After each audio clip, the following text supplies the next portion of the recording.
여호와께서 모세에게 말씀하여 이르시되 아론과 그의 아들들에게 말하여 이르기를 너희는 이스라엘 자손을 위하여 이렇게 축복하여 이르되 여호와는 네게 복을 주시고 너를 지키시기를 원하며 여호와는 그의 얼굴을 네게 비추사 은혜 베푸시기를 원하며 여호와는 그 얼굴을 네게로 향하여 드사 평강 주시기를 원하노라 할지니라 하라. 그들은 이같이 내 이름으로 이스라엘 자손에게 축복할지니 내가 그들에게 복을 주리라. 아멘. 부분적으로는 오늘 말씀은 아까 마지막에 부를 찬송 638장에도 나오듯이 우리가 잘 알고 있는 말씀입니다. 세상에 복을 싫어하는 사람은 없죠. 한때는 제가 장난 삼아서 아주 오래전에는 우리가 새해가 되면은 새해 복 많이 받으십시오라고 인사를 하잖아요. 너무 그게 구태연한 표현 같았어요. 그래서 제가 어떻게 보면 오해할지도 모르는데 비아냥거린다고 그럴지도 모르지만 새해 복 많이 받으십시오가 아니라 새해 복 받을 일을 많이 하십시오라고 인사를 제가 바꿔서 한 적이 있어요. 그러니까 받으려고만 하지 복을 받을 만한 일이랄까 짓이랄까 이런 거에는 사람들이 등한시하죠.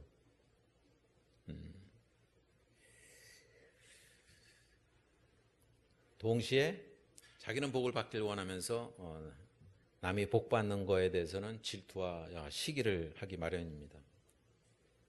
오늘 그 단어들이 특별히 성경에는 이게 정확하게 단어들이 나오는데 이거 하나는 좀 짚고 넘어가는 것도 괜찮다고 생각이 들어요. 우리가 복이라는 단어와 축복이라는 단어가 그냥 혼용돼서 이렇게 쓰이고 있거든요, 사실은.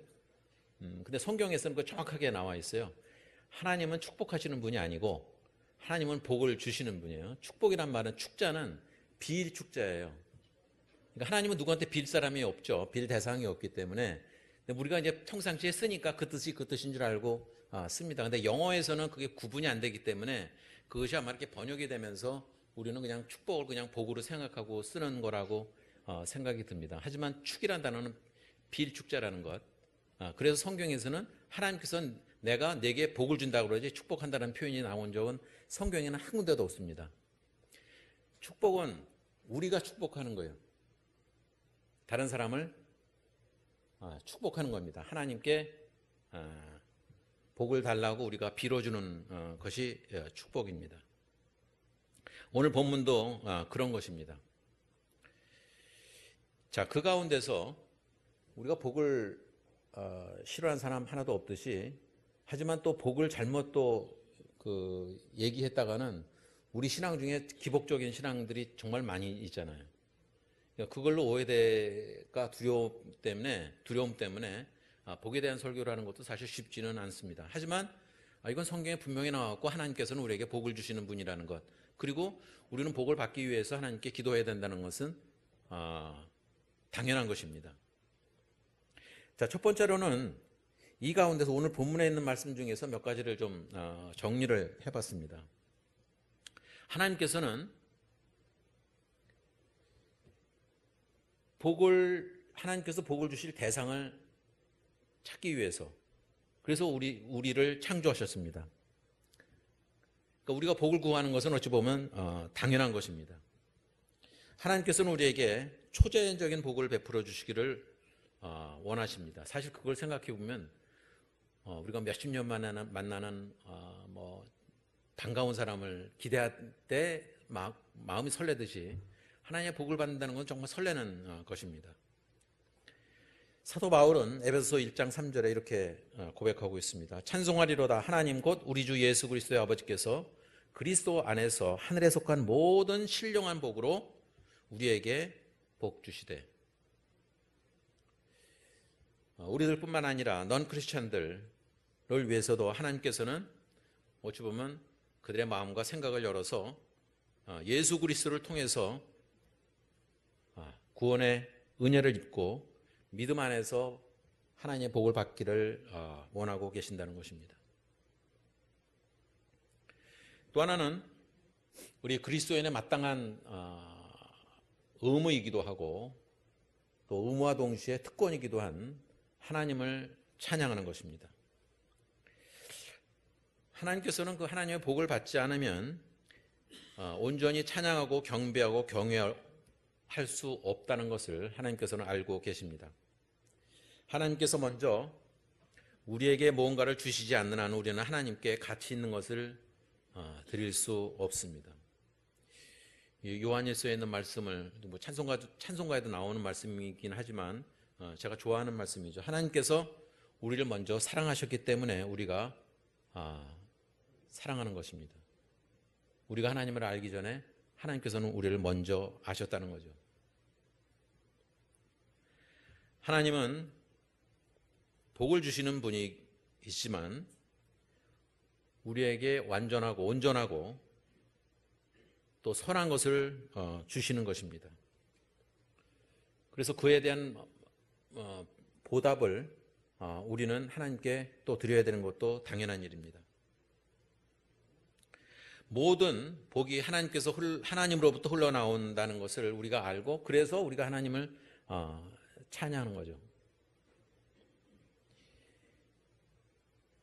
우리 찬송가를 여러분들이 의식하시는지 모르겠지만 우리가 예배 주보에서 찬송가를 할 때 첫 번째 찬송은 찬송가에 그렇게 정리되어 있습니다. 앞에 있는 부분들은 뭐 1장, 2장, 3장 거기는 송영이에요. 영어로 하면 glorify, 하나님께 영광을 돌리는 그런 곡으로 되어 있습니다. 그래서 길지도 않아요. 그냥 1절로만 아주 간단하게 되어 있죠. 그리고 앞부분 오늘 부른 27장도 마찬가지지만 그 앞에는 하나님께 영광 돌리는 것으로 찬송가가 시작되고 있습니다. 이게 가장 중요한 것입니다. 하나님께 감사하고 또 하나님께 영광을 돌리는 찬송을 부르는 것은 모든 피조물들이 마땅히 해야 될 것입니다.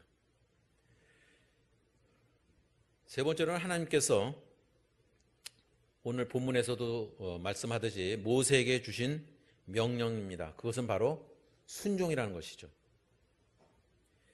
오늘 본문에 보면 이렇게 나와 있습니다. 아론에게 이르되 너는 이스라엘 백성을 이렇게 축복할지니라. 우리는 다른 사람들을 위해서 축복하라는 명령을 받았지 다른 사람을 비판하거나 또 바로잡아 주려고 하면은 되지 않는다는 것입니다. 지난번에 어떤 의사가 나와서 얘기를 하는 것을 보고 참 재밌는 차관이다라고 생각을 했어요. 우리 속담 중에 사촌이 땅을 사면 배가 아프다라고 그러잖아요. 남이 복 받고 그 물질적인 복이나 아니면 그런 것에 대해서 시기와 질투를 한다는 거 아니에요. 그러니까 배가 아프다는 얘기인데 실제적으로 신체적으로 그런 증상이 사실은 나타난답니다. 그게 단순한 속담이 아니라 사촌이 땅을 사면 배가 아프대요. 그러니까 우리 인간의 그 본능 가운데서 얼마나 사람들을 축복하기보다는 시기하고 질투하는 마음이 우리 속에 자리 잡고 있는지를 우리가 깨닫게 됩니다. 어찌 보면 그리스도인으로서는 당연한 일인데 남에게 호의를 베풀거나 또 남에게 긍정적인 말을 해주고 복을 빌어주는 것이 당연한 것임에도 불구하고 그러지 못하는 것이 우리 현실입니다.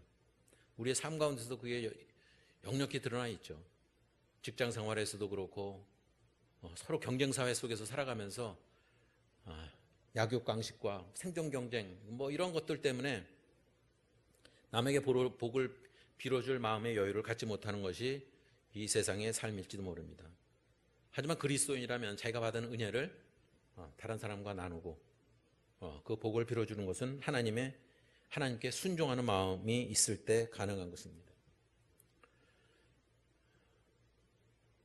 그리고 우리가 찬송에도 그렇게 나오듯이 우리 자신이 그리스도인 모든 사람들이 축복의 통로가 되라는 것입니다. 하나님께서는 아브라함에게 그가 복을 받을 뿐만 아니라 그 열방을 위해서 축복하라고 말씀하셨습니다. 하나님께서는 우리가 우리의 식구들이나 가족들이나 아니면 내가 속한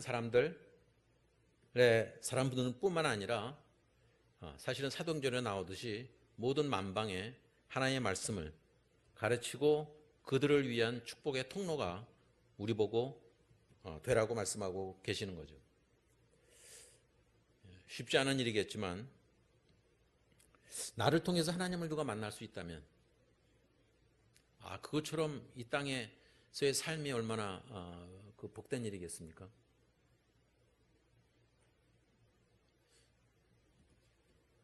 그냥 세상적으로 하면 쓸모있는 자가 되어야 되는데 하나님께서 쓰실 만한 일꾼 어디 가나 그런 사람들이 있죠.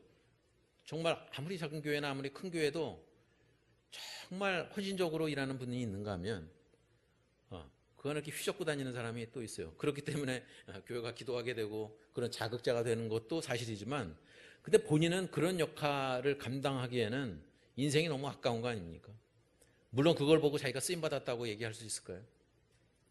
그보다 더 위대한 것은 자신을 통해서 다른 사람이 하나님을 볼 수 있다면 그것처럼 복된 인생은 없을 것이라고 생각이 듭니다. 또 하나는 그 복을 위해서 하나님께 간구해야 된다는 것입니다.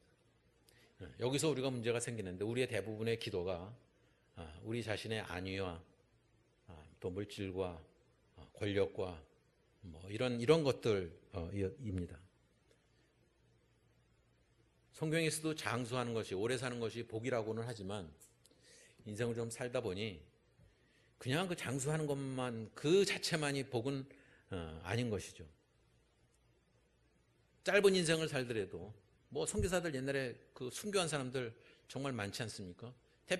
뭐 예수 그리스도가 33년의 삶을 두고 볼 때 그것이 저주의 삶이라고는 얘기하지 않지 않습니까? 장수하고 뭐 이런 것들이 복이 있고 또 돈이나 권력이나 지위나 또 뭐 여러 가지 세속적인 관심사에 대해서 우리는 그것으로부터 복을 얻으려고 합니다. 하지만 그것이 하나님께서 원하시는 진정한 복은 아니라는 것을 알아야 됩니다. 다윗은 시편에서 이렇게 얘기하고 있습니다. 하늘에서는 주 외에 누가 내게 있으리요 땅에서는 주 밖에 나의 사모할 자가 없나이다. 내 육체와 마음은 쇠잔하나 하나님은 내 마음의 반석이시오 영원한 분기시라. 자기 삶의 가장 중요한 것을 하나님께 두고 있습니다. 우리 찬송가 94장에도 나오듯이 주 예수보다 더 귀한 것은 없네. 하나님만이 나의 삶의 가장 중요한 분기시다. 가장 중요한 분이라는 것을 믿어야 됩니다. 그래서 그것을 위해서 하나님께 간구하라는 것입니다. 세상적인 것뿐만 아니라 하나님이 내 하나님이 되어주신 것에 대해서 감사하고 또 그분의 인도하심을 받는 것이 큰 은혜라는 것을 깨달아야 됩니다. 그리고는 하나님의 복이 우리를 보호해 주시기를 바라야 할 것입니다.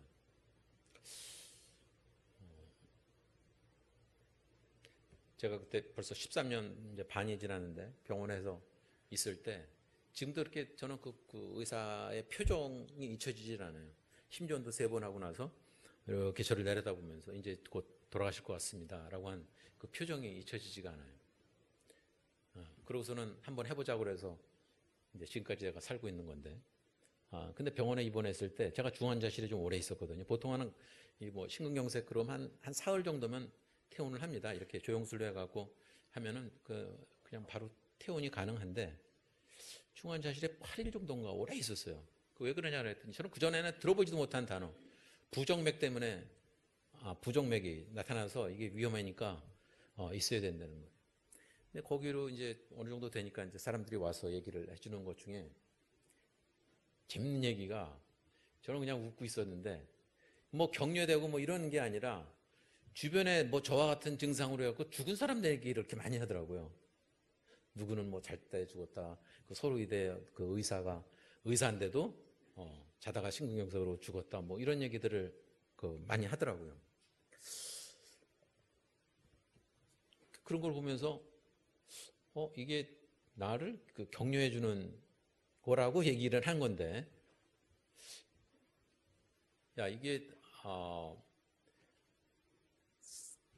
하나님의 은혜를 받고 산다는 것이 저 안에서는 내가 그런 간증을 할 수 있지만 때로는 그것조차도 표현하기는 어려울 때가 너무도 많습니다.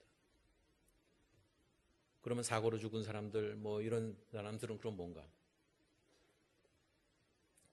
근데 제 마음속에는 하나님께서 우리를 지켜주신다라는 것. 그러니까 뭔가는 하나님께서 뜻이 계시니까 그냥 살려두셨구나. 그래서 그 다음에는 아주 입이 닳도록 그렇게 얘기를 했죠. 보너스 라이프라는 것. 그러니까 인생의 가치가 그 전과는 조금 다르다는 것을, 그리고 세상을 바라보는 시각이 달라졌다는 것을 깨닫게 됐습니다. 그래서 시편에서 또 이렇게 얘기하고 있습니다. 여호와께서 집을 세우지 아니하시면 세우는 자의 수고가 헛되며 여호와께서 성을 지키지 아니하시면 파수꾼의 깨어 있음이 헛되도다. 그러니까 모든 것은 하나님께 달려 있다는 것을 우리가 인생을 살아가면서 깨달아야 됩니다. 또한 그것에 이어서 하나님의 복은 저희의 인생에 있어서 활력을 불어넣어 주십니다. 오늘 본문의 말씀도 그렇습니다.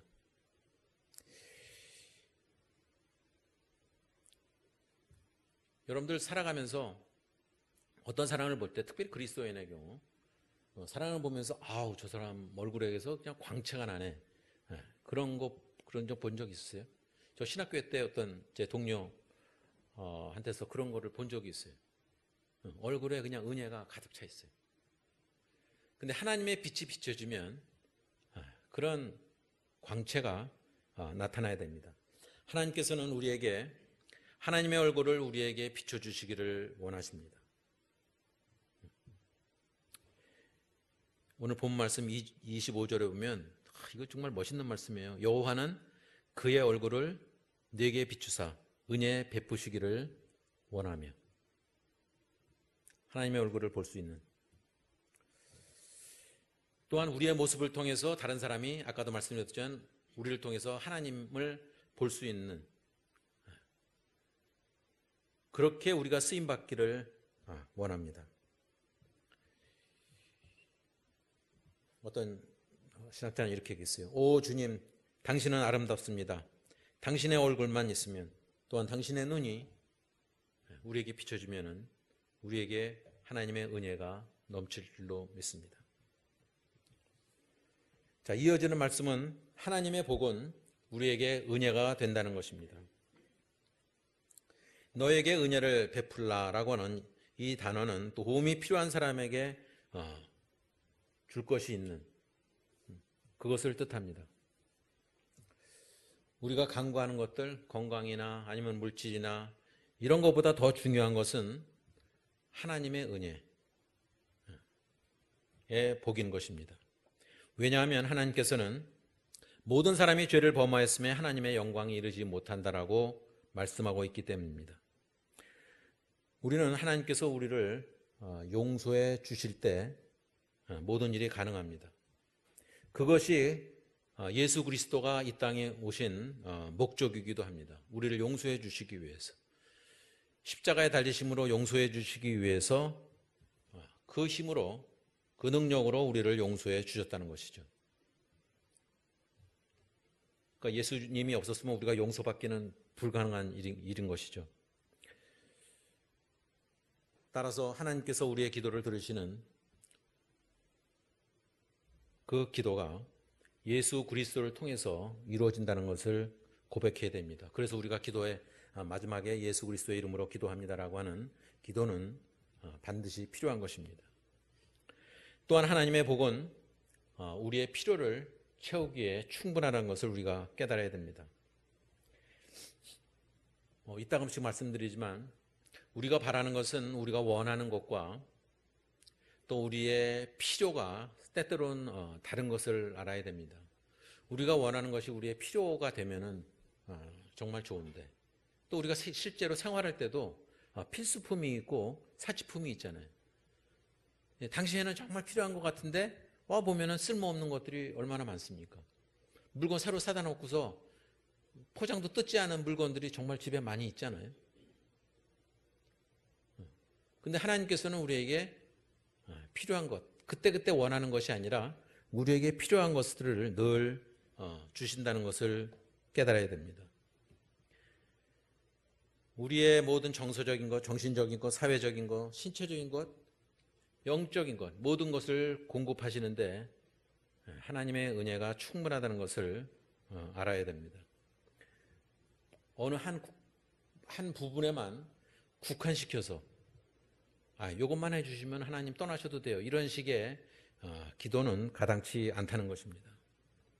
하나님의 복은 하나님의 영광과 또 우리를 부르시는 하나님의 참된 지식을 통해서 우리에게 필요한 생명과 또 경건에 필요한 모든 것들을 공급해 주신다는 사실을 믿어야 됩니다.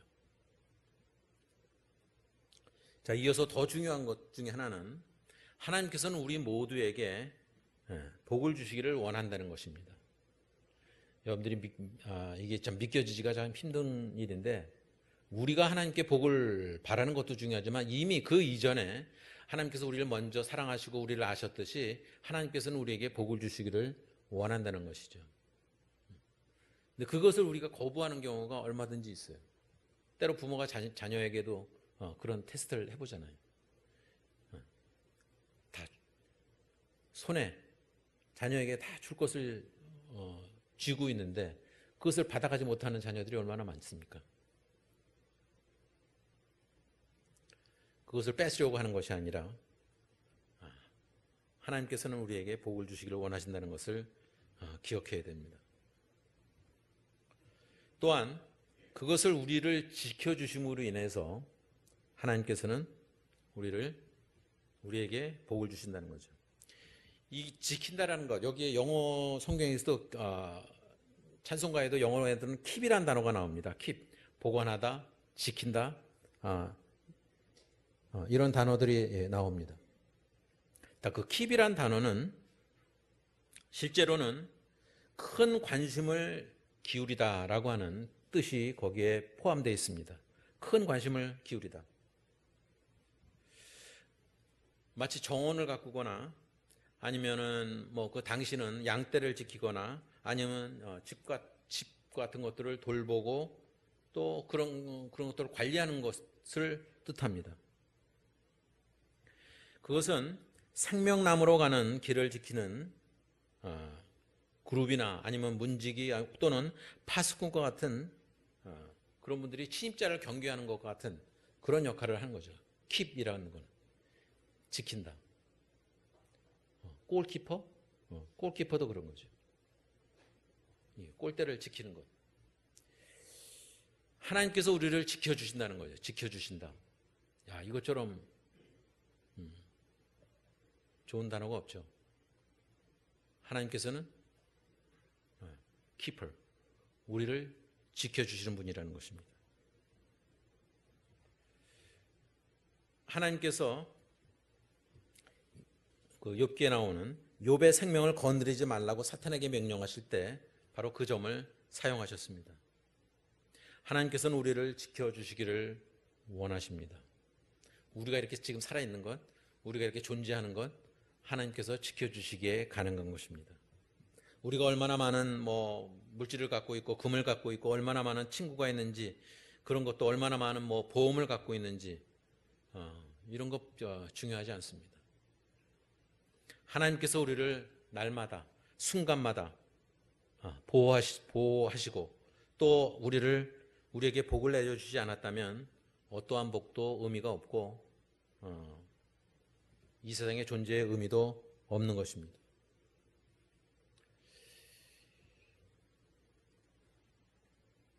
세상에 우리가 가장 중요하다고 여겼던 것들이 정말 휴지처럼 되고 아무 쓸모없는 것들이었다는 것을 나중에 깨달았을 때 그것처럼 이렇게 우리 자신이 바보처럼 느껴본 적 없습니까? 야, 그때는 이게 최고였다고 생각했는데 지내고 보니까 별거 아닌 것들. 또한 하나님께서는 우리에게 복을 주심으로 인해서 우리 안에 있는 우리 인간들의 사람들의 마음속에 있는 하나님의 정체성, 하나님이 어떤 분이라는 것, I am who I am이라는 하나님이 어떤 분이라는 것의 정체성을 우리에게 더 각인시켜 주고 계십니다. 하나님께서는 돌보시고 인도하시고 또 회복하시고 우리를 회복해 주시고 그 안에서 하나님의 소유물로 우리를 삼으신다는 것을 우리가 깨달아가는 것은 정말 흥미진진한 일입니다. 이제까지 베풀어 주신 은혜도 큰데 앞으로 하나님과 내가 어떤 관계를 맺어나갈까?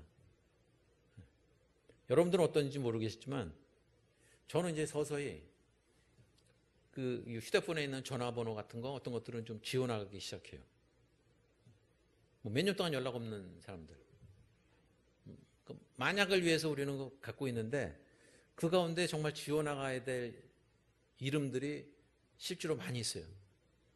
사람뿐만 아니라 우리의 삶 가운데서 그러한 일들이 정리해야 될 것들이 정말 많이 있습니다. 하지만 그 가운데서 점점 더 깊어지고 점점 더 알아가야 될 분은 하나님 한 분이라는 거예요. 그거를 놓쳐서는 안 됩니다. 하나님의 선하신 기쁨을 원하고 또 하나님께서는 우리 안에서 일하고 계신다는 확신을 우리는 그리스도인의 삶 가운데서 날마다 느낄 수 있어야 됩니다. 빌립보서에서는 이렇게 고백하고 있습니다. 사도 바울은 너희 안에서 행하시는 이는 하나님이시니 자기의 기쁘신 뜻을 위하여 너희로 소원을 두고 행하게 하시나니 그리고서는 모든 일을 원망과 시비가 없이 하라. 우리 안에 뜻을 두고 계시는 하나님의 계획, 하나님의 인도하심을 우리의 삶을 통해서 깨달을 수 있어야 됩니다. 왕이 다스리고 또 감사하는 마음으로 그리스도 안에 있는 우리의 모든 것을 인정해야 됩니다. 예수 그리스도는 우리의 왕으로 오셨다는 것을 기억해야 됩니다. 그래서 하나님께서 우리 그리스도인의 삶 가운데서 그 복을 내려주신 어떤 거에서 우리가 복을 받았을까? 그걸 한번 찬송가에도 나오지만 내가 복을 받은 걸 한번 이렇게 생각해보고 리스트를 한번 만들어보는 것도 굉장히 좋다는 생각이 듭니다. 이제까지 살아오면서 잊혀졌던 일들, 또한 그와 동시에 우리 자신이 손으로 악을 이겨나가야 된다는 것, 세상에서 만나는 여러 가지 문제들 아니면 고난이나 또 억울함 이런 것들 가운데서도 하나님께서 우리에게 어떻게 역사를 하셨다는 것을 우리 자신이 기록해보는 것도 좋은 방법이라고 생각이 듭니다. 그리고 더 나아가서 하나님께서는 우리에게 복을 주신데 그것이 좀 더 우리 자신뿐만 아니라 다른 사람들에게 아니면 이 사회에 아니면 온 세상에 전파되기를 원하고 계십니다. 다른 사람을 격려하고 다른 사람을 축복해주고 다른 사람을 위해서 중보기도 하는 것, 이런 것들일 것입니다. 우리 마음의 풍요로움 중에서 그것들을 이렇게 기쁨으로 간증하는 것. 따지고 보면 여러분들도 그리스도인이 됨으로 인해서 또 그리스도인의 삶으로 인해서 사람을 만나는 폭이 좀 좁아지진 않았나라는 생각 든 적 없습니까? 아무리 좋은 사람도 하나님 믿지 않으면 대화를 해나가는데 어느 순간에는 중간에 멈춰요. 대화를 이어나가기가 어려울 때가 정말 많이 있습니다. 하지만 모든 사람들이 아까 얘기했듯이 모든 사람이 듣고 싶어하는 것은 복스러운 말씀들이에요. 은혜로운 말씀들, 그런 것입니다. 한국에서는 별로 그걸 제가 느껴보지 못했는데 제가 미국에 있을 때는 병원에 신방을 많이 갔어요. 제가 있던 지역이 그 육해공군이 다 있던 지역이에요. 그래서 큰 병원이 군인 병원이 있었습니다. 거기 가면 이제 거기서 뭐 저것만 주면은 들어가게 해줘요. 들어가서 보면 뭐 독실은 대부분 없으니까 한 병동에 한 뭐 4명 뭐 이렇게 있습니다. 그러면 한 분을 위해서 우리 교인을 위해서 기도를 해주잖아요. 그리고 옆에 있어요. 그럼 다 듣고 있어요. 미국 사람들이죠. 다 듣고 있어요. 그러면 그럼 당신들을 위해서 기도해 줄까? 그럼 대부분의 경우 그렇게 해달라고 그래요. 저는 그 사람이 믿는 사람인지 예수를 믿는 사람인지 안 믿는 사람인지 모르지만 특별히 병원에 있는 사람들의 경우는 그런 마음이 강합니다. 그래서 여기도 그런 건 하지만 병원 찬양 사역 같은 것이 잘 안 될 것 같지만 잘 됩니다. 사람들이 좋아해요. 그리고 그 랍이나 이런 데서 찬양한다고 그러면은 많은 사람들이 나와서 들어요. 그들 한 사람 한 사람이 당신 뭐 예수를 믿느냐 믿지 않느냐 이런 걸 따지기 전에 사람들이 많이 찾아옵니다. 그러니까 모든 사람들이 그런 마음을 갖고 있다는 것을 우리 그리스도인들은 그걸 알아야 돼요. 사람들이 간지러운 부분을 간지러줘야 되듯이 사람들은 그런 마음이 누구나에게나 다 있다는 것을 우리가 알아야 됩니다. 그래서 우리가 아까 말씀드린 우리가 축복의 통로가 되어서 노래와 또 찬송과 그 영적인 것들을 통해서 서로에게 이야기해 줘야 됩니다. 또한 하나님께서는 우리에게 오늘 말씀에 나오듯이 평강, 여기 평강이라고 표현했는데 peace, 평화를 주시기를 원하십니다. 그것을 통해서 우리의 마음속에 평강이 있어야 됩니다. 우리가 하나님의 뜻을 아는 것만큼 힘든 일이 없어요. 그리스도인에 살아가면서 이것이 어떻게 하나님의 뜻인가라는 것을 때문에 고민해 본 적이 없다면 그리스도인이 아닐 거예요. 자기가 하고 싶은 대로 하는 것이 하나님의 뜻이라고 생각한 사람은 이건 잘못된 것이죠. 이게 정말 하나님의 뜻인가? 정말 그거 찾기 어려워요. 근데 그 가운데서 하나 우리가 알 수 있는 것은 우리 마음속에 평강이 없으면, 우리 마음에 평화가 없으면 그것은 하나님의 뜻이 아닐지도 모른다는 의심은 적어도 해볼 수 있어요.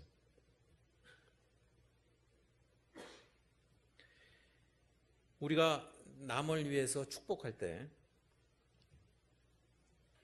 그 안에 평강이 있어야 됩니다. 평화를 줘야 됩니다.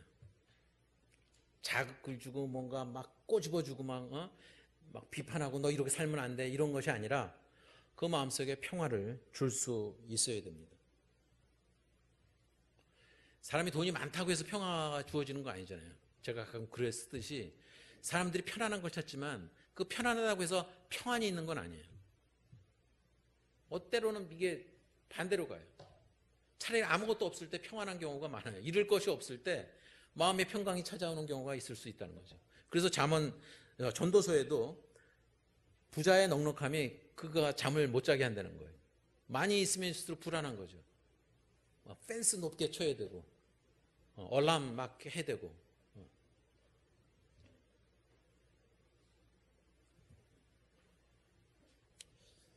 오래전에 몇 년 된 것 같아요. 신문에서 기사를 하나 봤습니다. 노숙자가 있는데 그 사람 알고 보니까 13억을 갖고 있는 사람이에요. 돈이 13억 있는데 노숙자 생활을 해요. 좀 말이 안 되잖아요. 물어봤어요. 당신 왜 돈이 이렇게 많은데도 노숙 생활을 하느냐. 그 사람 답이 참 재밌어요. 노숙을 하면 자기가 자고 싶은 곳에 아무 데나 잘 수 있고 넓다는 거예요. 거기서 그 사람은 평안을 느끼는 거예요. 자유함. 돈을 갖고 어느 집에 가면 그게 구속받는다는 느낌이 들어요. 어떻게 보면 정상은 아니죠. 근데 일면에 이 노숙자의 삶 가운데서도 그런 게 있어요. 노숙자하고 그 쪽방촌의 사람들하고 구분은 잘 하셔야 됩니다. 노숙자는 그냥 지하철이나 아니면 바닥에서 자는 분들이고 쪽방촌은 한 평 되는 데서 주무시는 분이에요. 그 서울역 가다 보면 그 두 부류의 사람들을 늘 만나죠. 늘 만나요. 그리고 제가 섬기는 거기 있는 곳에 계단이 수십 개가 있습니다. 그 올라가려면. 그게 만들어지니 그렇게 오래되지는 않았는데 보통 계단을 만들면 이렇게 평평하게 만들잖아요. 시멘트로 이렇게. 근데 거기는 계단이 전부 다 돌 그 자체로 만들어놨어요. 울퉁불퉁한 돌로. 그러니까 여성들은 그 계단을 오르고 내리기는 좀 불편합니다. 구두 다 까질 거예요. 제 신발도 그게 빠르니까 저는 그 길로 가고 제 신발이 많이 까졌어요. 긁히면 그냥 막 다니까. 그래서 왜 이렇게 돌을 이렇게 만들었을까? 물어봤죠. 그랬더니 그게 사실인지 아닌지 모르겠지만 노숙자들 못 자게 하려고 거기다 그렇게 했대요. 울퉁불퉁하니까 이게 백이라고 그렇게 만들었대요. 근데 뭐 뛰는 놈이 왜 나는 놈이 있다고? 그분들은 그래도 거기서 박스를 또 깔고 단단하게 하고 또 거기서 주무세요. 별그 소용없죠. 거기서 그거를 이분들은 자유함을 느끼는 거예요. 그러니까 그거를 탓하기는 참 정말 어렵습니다. 하지만 많이 가진 사람이라고 해서 더 이렇게 평강을 느끼냐? 그것도 아니라는 거죠. 우리가 가져야 될 것은 성령께서 우리 하나님께서 우리를 돌보실 것이라는 하는 그런 믿음입니다. 그렇게 생각하는 그 자체가 얼마나 복입니까? 그래서 믿는다는 우리가 단어보다는 우리 그리스도인들은 믿어진다라고 하는 단어이 훨씬 더 은혜롭고 감사한 일일 것입니다. 그러므로 인해서 우리가 용서받았음을 확신시켜 주시고 하나님께서 우리를 사랑하시다라고 하는 그 마음이 드는 것, 내가 막 마음을 먹으려고 하는 노력하는 것이 아니라 그런 것이 저절로 생기는 것. 이 세상에는 증오와 두려움과 죄책감에 사로잡힌 사람들이 얼마나 많습니까? 용서를 받았음에도 불구하고, 실제로 용서를 받았음에도 불구하고 그런 죄책감에 대처하는 방법을 모르는 사람들이 자신을 학대하기도 하고, 그 젊은 사람들 요즘 얼마 전에 또 누가 또 자살했죠. 그런 게 없으니까, 감사가 없고 내가 용서받았다, 하나님께서 나에게 평화를 주신다라고 하는 그 마음이 없으니까 나는 사회로부터 지탄받는 거 아닌가, 내 장래는 없다, 앞이 캄캄하다라고 하는 그 생각 때문에 자신의 삶을 포기하는 경우가 얼마나 많이 있습니까? 그래서 그들은 자신의 몸을 학대하고 또 천국에 가려고 뭐 자기 노력을 하려고 합니다. 근데 그것이 아니죠. 하나님의 은혜로 그것은 가능한 것이라는 것을 깨닫는 것 자체가 우리에겐 큰 복이라는 것을 알아야 됩니다. 마지막으로 우리가 고려해야 될 것은 하나님과 교제하는 사람들, 하나님의 은혜를 만난 사람들, 마주하는 사람들과 같이 있어야 됩니다. 냉소적이거나 학대하거나 화난 사람 대신에 남을 축복해 줄 수 있는 그런 사람들과 교제할 수 있도록 우리가 그 안에 거해야 됩니다. 뭐 한자어를 쓰면 유리상종이라고 그러잖아요. 거기서 우리가 에너지를 얻고 살아가야 됩니다. 운동도 마찬가지고 심지어 바둑도 마찬가지지만 뭐 어떤 노력도, 사람이 자기가 발전이 있으려면 자기보다 나은 사람하고 교제를 해야 돼요. 바둑도 자기보다 상수하고 둬야 바둑이 늡니다. 운동도 자기보다 나은 사람, 실력이 나은 사람과 해야 그게 늡니다. 그리스도인의 삶도 믿음이 더 충만해지려면 자기보다 믿음이 좀 나은 사람들, 더 사랑이 많은 사람들, 그런 사람과 교제를 계속 이어가야 될 것입니다. 남을 지배하려고 하고 남을 누리려고 하는 그 가운데서는 은혜가 자라질 않습니다.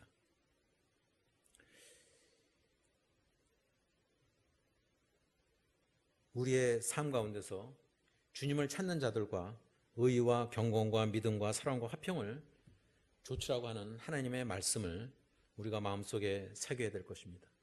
야곱과 기드온은 하나님의 얼굴을 보았고 그러한 영광을 보는 것이 얼마나 큰 특권인지를 깨달았습니다. 우리의 삶 가운데서도 하나님의 모습을 볼 수 있고 하나님을 닮아가고 예수 그리스도의 말씀이 우리 삶의 중심이 되어가는 그런 것들이 어떤 구체적인 물질 이런 그런 복보다는 훨씬 더 큰 복이라는 것을 우리가 깨달아야 됩니다. 우리는 하나님께서 하나님과 그의 천사들이 우리를 보호하고 있다는 사실을 순간마다 깨달아야 됩니다. 주변의 사람들이 나에게 뭐 아부해 주기를 그런 거를 기대하거나 또 그런 것을 듣기 위해서 우리가 뭐 아부할 필요도 없습니다. 왜냐하면 하나님께서는 우리를 사랑하고 계시고 우리를 지켜주신다는 사실을 우리 남은 인생 가운데서 잊지 않고 깨닫게 되기를 예수님 이름으로 축원합니다.